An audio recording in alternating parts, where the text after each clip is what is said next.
Hello friends, லாஸ்ட்டாக நம்ம போட்ட கம்யூனிட்டி போஸ்ட்டில் மோஸ்ட்டாக எல்லாருமே ஒரு இந்தியன் ஆர்மியோட ரியல் ஸ்டோரி தான் கேட்டுருந்தீங்க. ஸோ அதுக்கேற்ற மாதிரியே இந்தியன் எலைட் ஸ்பெஷல் ஃபோர்ஸ் யூனிட்ல ஒன்றான ஒன் பார் எஸ்எஃப்ஐ சேர்ந்த மேஜர் மோகி சர்மா பற்றி தான் இந்த வீடியோவில் டீட்டெயிலாக பார்க்க போகிறோம். அதுக்கு முன்னாடி நம்ம சேனலுக்கு இப்போ தான் ஃபஸ்ட் டைம் வரீங்கன்னா சப்ஸ்கிரைப் பண்ணிக்கோங்க. அப்போ தான் நான் போகிற வீடியோக்கள் உங்களுக்கு நோட்டிஃபிகேஷனில் வரும்.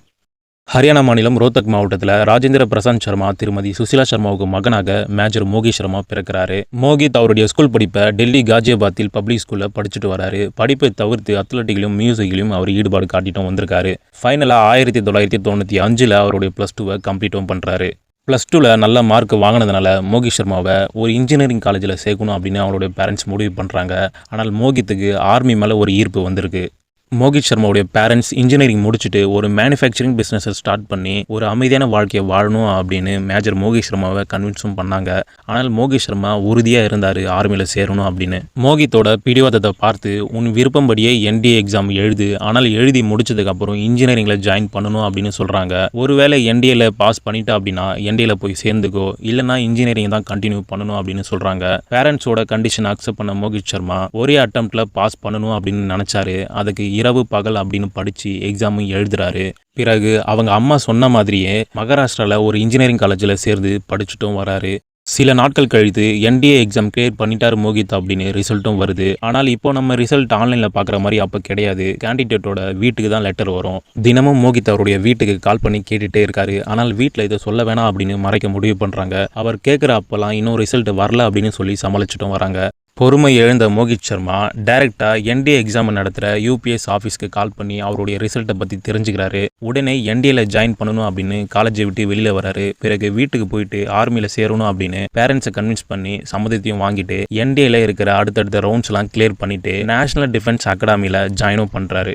NDAல ஜாயின் பண்ண அவர் பாக்ஸிங், ஸ்விம்மிங், ஃபயரிங் அப்படின்னு ஒரு பெஸ்ட் கேண்டிடேட்டாக பார்க்கப்படுறாரு. அண்ட் 3 இயர்ஸ் கோர்ஸ் கம்ப்ளீட் பண்ணிட்டு அடுத்த கட்ட ட்ரைனிங்காக இந்தியன் மிலிட்ரி அகாடமியில் ஜாயின் பண்ணுறாரு. இங்கேயும் சேர்ந்த ஒரே மாதத்துலேயே சிறந்த கேடட் அப்படின்னு பேர் தான் வாங்குறாரு. இதனால பெட்டாலியன் கேடட் அட்ஜுடன்ட் அப்படின்னு அழைக்கப்படுறாரு. அண்ட் நம்ம இந்தியாவோட பிரசிடெண்ட்டை பார்க்கறதுக்கான வாய்ப்பும் இவருக்கு கிடைக்குது. IMAவை கம்ப்ளீட் பண்ணதுக்கப்புறம் டிசம்பர் 11, 1999 இந்தியன் ஆர்மியோட ஓல்டு இன்ஃபென்ட்ரி ரெஜிமெண்ட்டில் ஒன்றான Madras regiment 5 battalion lieutenant commander ஆகிறாரு மேஜர் மோகி சர்மா.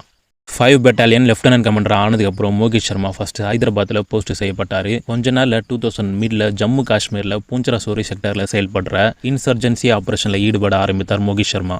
அவருக்கு கிடைத்த முதல் கவுண்டர் இன்சர்ஜென்சி ஆப்ரேஷனை சக்ஸஸ்ஃபுல்லாக செஞ்சு முடிச்சதுக்கு நிறைய ஆப்ரேஷனில் ஈடுபட வாய்ப்பு கிடைச்சது. இந்த டைமில் பாரா SF ஆப்ரேஷனில் செயல்படுற விதம் அண்டு பாரா SF இன்வால்வ் காம்ப்ளெக்ஸுமான மிஷன்லாம் பார்த்து இம்ப்ரெஸ் ஆகிறாரு மோகித் சர்மா.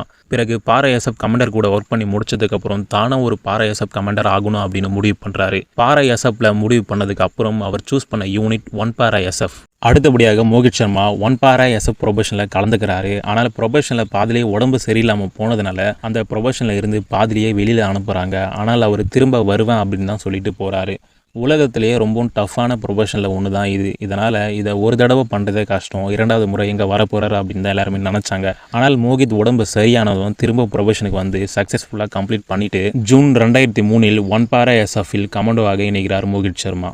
ஒன் பாரா SFல் இணைந்ததும் சண்டி மந்திரத்தில் இருக்கிற இந்தியன் ஆர்மியோட வெஸ்டர்ன் கமாண்டோ ஹெட் குவார்ட்டர்ஸில் கொஞ்ச நாளைக்கு போஸ்ட் செய்யப்பட்டார் மோகித். இங்கே தான் கேப்டன் ரிஷிமா சரனை சந்தித்தார் மோகித் சர்மா. சில நாட்களில் இருவருமே காதலிக்க ஆரம்பிக்கிறாங்க.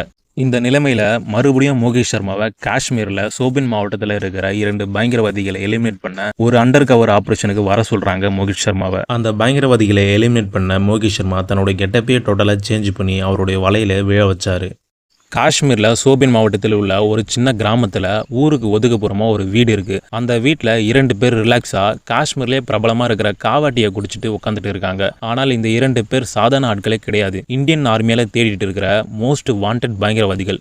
இவங்களோட வேலையை அப்பாவி இளைஞர்களை பார்த்து செலக்ட் பண்ணி மூளை செலவை செய்து பாகிஸ்தானில் செயல்படுற பயங்கரவாத குழு அமைப்பில் சேர்த்து விடுறது தான். பயங்கரவாத குழு அமைப்பில் ஆள் சேர்த்து விடுறதுனாலையும் ஈடுபடுறதுனாலையும் இந்தியன் ஆர்மி இவங்களை தேடிட்டு இருந்துச்சு. ஆர்மி கிட்ட மாட்டிக்க கூடாதுன்னு நிறைய மறைவிடத்தை இந்த 2 பயங்கரவாதிகள் வச்சிருந்தாங்க. அதில் ஒரு இடம் தான் இந்த இடம். ஆனால் இந்த இடத்த ஆர்மிகள் கண்டுபிடிக்க மாட்டாங்க அப்படின்னு நினச்சி தான் அந்த 2 பயங்கரவாதிகள் ரிலாக்ஸாக காவாட்டியை குடிச்சிட்டு உட்காந்துட்டு இருந்தாங்க. அப்போ சடனா யாரோ கதவை தட்டுற சத்தம் கேக்குது. பதறி போன இந்த 2 பயங்கரவாதிகள் அவங்க கிட்ட இருந்த AK-47 கையில எடுத்துக்கிட்டு ஜன்னல் வழியா பாக்குறாங்க. பார்த்தா வெளியில ஒரு ஆளு நீளமான முடி, முகத்தை மறைக்கிற அளவுக்கு தாடியை வச்சுட்டு உயரமா நின்னுட்டு இருக்காரு. இவரை பார்த்த பிறகுதான் இந்த 2 பயங்கரவாதிகளுக்கு நிம்மதியே வருது. ஏன்னா இவங்க யாரோ போலீஸ் அல்லது ஆர்மி தான் வந்துட்டாங்க அப்படின்னு நினைச்சாங்க. பிறகு அந்த இளைஞரை உள்ள வர சொல்றாங்க அந்த 2 பயங்கரவாதிகள். உள்ள போனதும் அந்த இளைஞரை நீ யாரு அப்படின்னு கேட்குறாங்க அந்த 2 பயங்கரவாதிகள். அதற்கு அந்த இளைஞர் தன்னுடைய பெயர் இப்திகார் அப்படின்னும் பயங்கரவாத குழு அமைப்பில் சேர வந்திருக்கேன் அப்படின்னு சொல்றாரு. யாரனா பயங்கரவாத குழு அமைப்பில் சேரணும் அப்படின்னா இந்த 2 பயங்கரவாதிகளை கடந்து தான் பயங்கரவாத குழு அமைப்பில் சேர்ந்தாகணும். இந்த மாதிரி நிறைய இளைஞர்கள் பயங்கரவாத குழு அமைப்பில் சேர்த்து விட்டுருக்காங்க. அந்த மாதிரி தான் இவரும் வந்திருக்காரு அப்படின்னு அந்த 2 பயங்கரவாதிகள் நினைச்சாங்க. பயங்கரவாத அமைப்பில் சேர வந்த இப்திகாரை ஏற இறக்க பார்க்குறாங்க. நல்ல உயரமாகவும் ஃபிட்டாகவும் இருக்கிறதுனால நிறைய பயங்கரவாத செயல்களுக்கு பயன்படுத்தலாம் அப்படின்னு அந்த 2 பயங்கரவாதிகள் நினைக்கிறாங்க.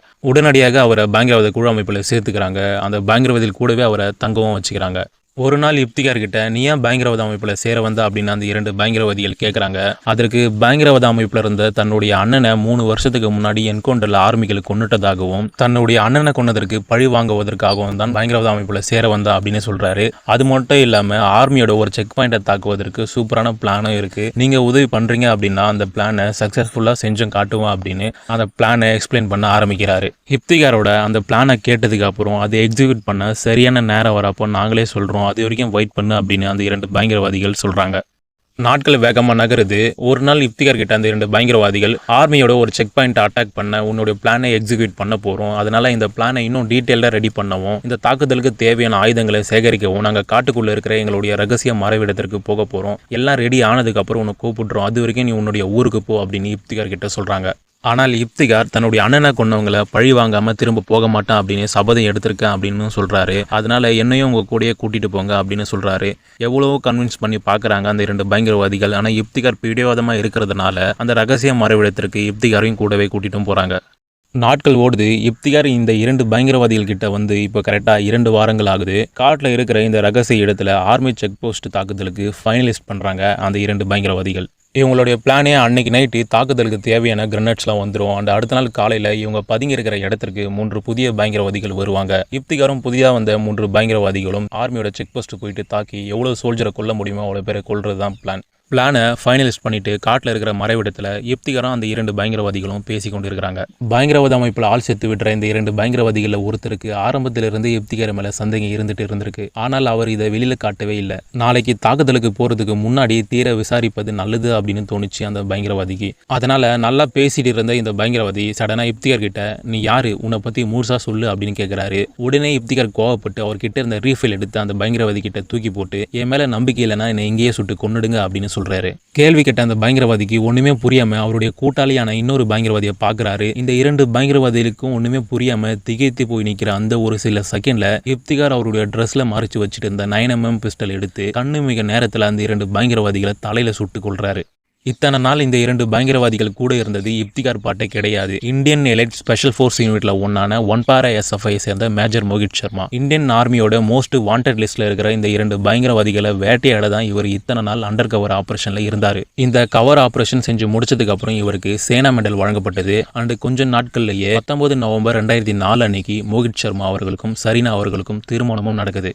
இது வரைக்கும் சர்வீஸில் சேர்ந்ததுலேருந்து மோகித் சர்மாவுக்கு காஷ்மீர் மாதிரியான டஃப்பான பிளேஸில் தான் போஸ்டிங் கிடைச்சது. இதுக்கப்புறமா பீஸ் போஸ்டிங், அதாவது அமைதியான இடத்துல போஸ்டிங் செய்யப்பட்டார் மோகித் சர்மா. 2005-6 வரைக்கும் கர்நாடகா மாநிலத்தில் உள்ள பெல்கேவியல் இன்ஃபென்ட்ரி ஸ்கூலில் கமாண்டோவின் ட்ரெயினராக சேர்கிறார் மோகித். இதுக்கப்புறமா இமாச்சல் பிரதேச மாநிலத்தில் உள்ள நாகானில் உள்ள ஸ்பெஷல் ஃபோர்ஸ் ட்ரைனிங் ஸ்கூலில் 2 வருடம் சேர்கிறார் மோகித். ஃபைனலாக மார்ச் 21, 2009 மேஜர் மோகித் சர்மாவுடைய கடைசி ஆபரேஷனான அடர்ந்த அஃப்ரூதா காட்டு பகுதியில் பதுங்கியிருந்த 12 பயங்கரவாதிகளை எலிமினேட் பண்ண தன்னுடைய உயிரியை தியாகம் பண்ணாரு. அஃப்ரூதா காட்டு பகுதியில் நடந்த இந்த ஆபரேஷனில் 4 பயங்கரவாதிகளை நியூட்ரலைஸ் பண்ணதுக்காகவும் அவருடைய உயிரை பற்றி கவலைப்படாமல் அவருடைய டீம்மேட்ஸை பாதுகாத்ததுக்காகவும் நாட்டிற்காக அவர் செஞ்ச உச்சபட்ச தியாகத்திற்காகவும் மேஜர் மோகித் சர்மா அவர்களுக்கு அமைதி காலத்தில் இந்திய பாதுகாப்பு படைக்கு வழங்கப்படக்கூடிய உரிய விருதான அசோக சக்கர விருது அவருக்கு வழங்கப்பட்டது.